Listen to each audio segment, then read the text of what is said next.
Hello, I'm Alex Gill with Anime on Location, and we are here at Matsuricon 2015 with Tony Oliver. Hey. How you doing, Tony? Very good, wonderful. Yeah. Having a good time at Matsuricon so far? Yeah, just got started, and it looks like it's going to be a lot of fun. They're doing some amazing things here, so I'm really excited about it. Well, to start off, could you tell us about your roles in Fate Stay Night and Love Live? Expand upon those a little bit? Well, Fate Stay Night, I was cast as Lancer in the original series way back in the day, and it was a lot of fun. I didn't know much about what was going on in it because it was one of those roles where you just kind of pop in and pop out, and I tried to learn as much as I could. And then a few years later, they made Fate Zero, which is a prequel, and I got to direct that, and it totally grabbed me. The whole idea, the Grail War, the way in which it's done, and it's really the series I think I'm most proud of to date that I've ever worked on as a director or as an actor. And now with Fate Stay Night has come back in a remake in the Fate Zero style, and I get to reprise my role as Lancer, and it just hit Netflix, so the first season just went up on Netflix last week, so I'm really excited about that. And I got to direct it too, so I got the best of both worlds on it. With Love Live, I'm the director. I'm the voice director for the English dub, and we're well into it now. And I can't talk too much about it, but I can tell you that it's a wonderful series. It's got a lot of heart. The music's terrific. The characters are so interesting and complex. They're always giving you something you're not expecting, and it's kind of my favorite thing about that show so far. Wonderful. Speaking of other projects... Oh, excuse me. It's all right. Doraemon has... it's such an iconic property that's lasted for close to 50 years. And what experiences, what emotions are associated with being a part of Doraemon? Well, Doraemon for me was a little intimidating because I didn't start the series. I was not the original director. It's been going for a season already, and about halfway through the second season, I picked up the show as a director. So what was the challenging to me was to try to maintain what the previous directors had started and maintain the continuity of cast and be really careful with these characters. These are iconic characters. They've been around for a long time, and so for me it was a little stressful just trying to make sure that we did everything exactly the way it was supposed to be and that the way the fans would like it and that honored the character and the work done before. It's a lot of fun. It's a very crazy show and not the kind of show I generally direct. So it was interesting working with different actors and in the way in which we've had to update the humor a little bit and make it a little more palatable, not palatable, but understandable, contextually relevant. To the audience, and especially because it's playing on Disney XD. There's also that whole level of we need to be careful how far we go on certain things. So it's been a lot of fun. It's been a lot of challenge, and it's up on the air now. So I can't wait to see what happens next. Wonderful. And speaking of robots like Doraemon, a lot of your roles are within robot anime or within tokusatsu or within roles that have, mecha as a heavy focus. What singular distinction or what appeal does mecha have to you after working in all of these different properties? Well, it depends on the show. I mean, the mecha, for mecha just to be as just machines, to me, it's part of the window dressing. It's part of the context of the story. What I really like is when the mecha is a character as well. Like in A Lull in the Sea, where his chamber is actually a personality, not human, but certainly has its own personality and sentience. To me, it's where I started. So at first, to me, anime was mecha. That's all it was. And as I've moved, through the years and learned more about anime and gotten involved in different genre, it's become part of what I like. It depends on who's dealing with it. I really enjoyed Gurren Lagann because of that reason. It was an homage to the old style of doing shows, yet it had a newness to it, and the mecha didn't have a personality, but it did. In a weird kind of metaphysical way. So I do enjoy the shows, and they've been very good to me over the years. All right. Now let's see here. Pardon me.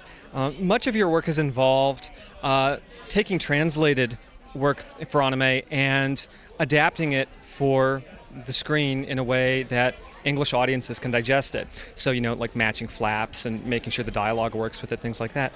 What kind of challenges have you come across in developing dialogue, and how do you overcome them? When we first started doing it, the standard was not to worry about the Japanese. Yeah. I mean, literally, when I did Samurai Pizza Cats, I worked as a script editor on that. We weren't given any translations. We just kind of made it up as we went along. Yeah. When I left that for a while, and after Power Rangers, and I got back into anime, the emphasis was on being pure. And that presents some challenges because there are cultural differences in the way in which we express emotion, in the way in which what we find funny.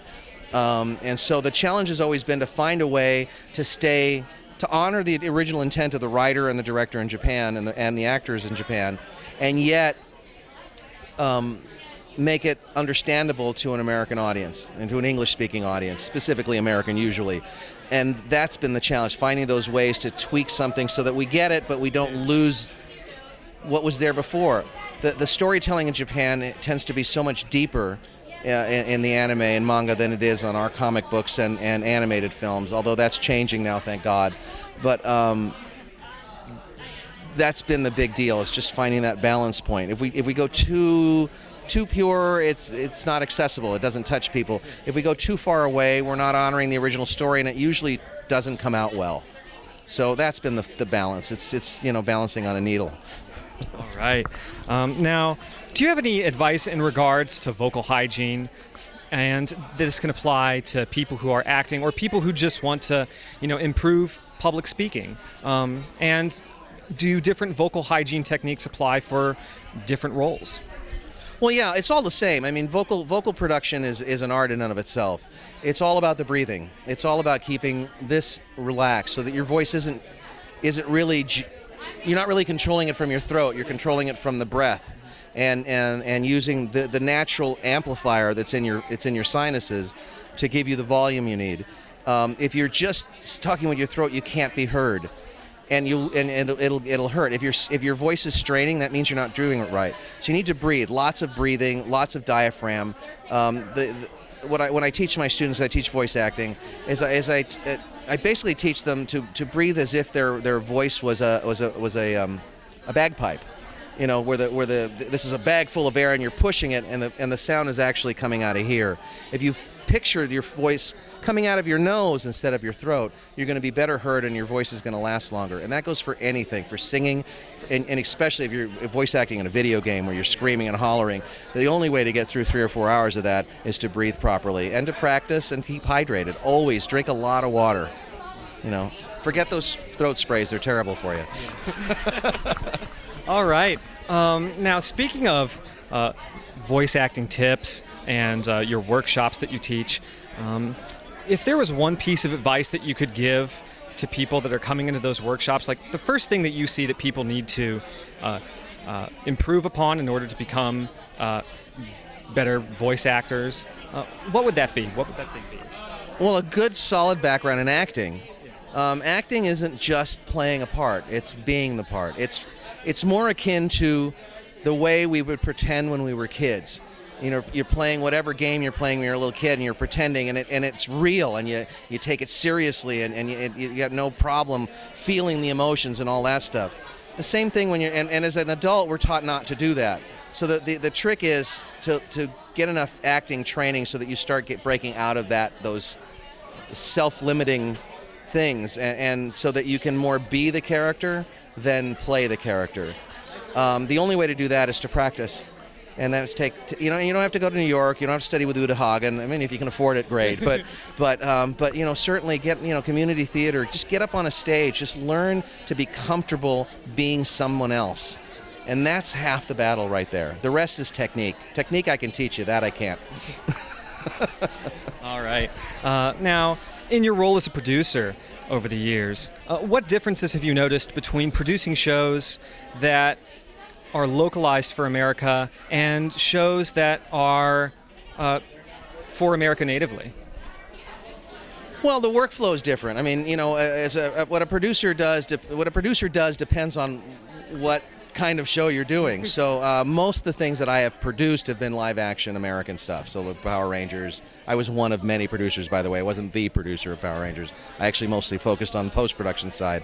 And there's just a certain workflow for local audiences and for live action that makes it a little easier. You can see what you did right away. You can fix it as you go.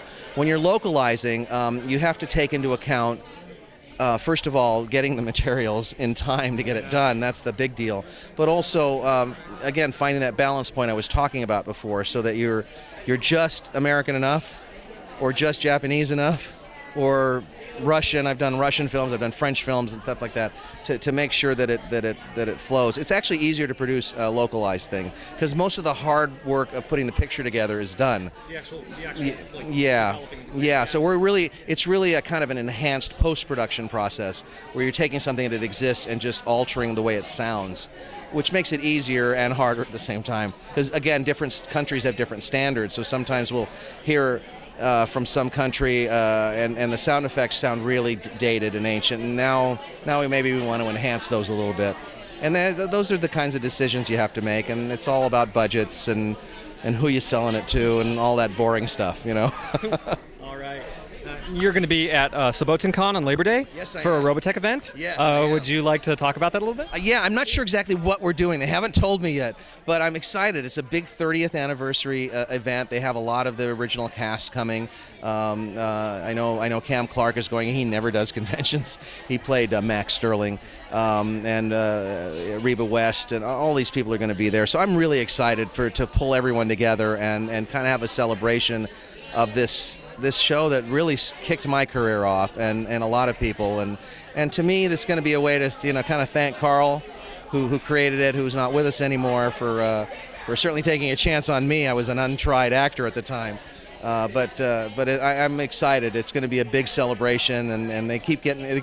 Whenever I talk to them, they get me excited about it again. So I can't wait to go. All right, wonderful. Do you have any other final words that you'd like to get to the audience out there watching? Well, as always, I've been blessed to be able to make a living doing something I love to do, and it's because of the fans and the people who appreciate the things that we do that I've gotten to do that. So I just have a big thank you to everyone, and thanks for watching what we do, and I hope I keep doing stuff that you want to watch in the future. Tony, thank you so much for your time. It's been a pleasure. Thank you. Thanks a lot, guys.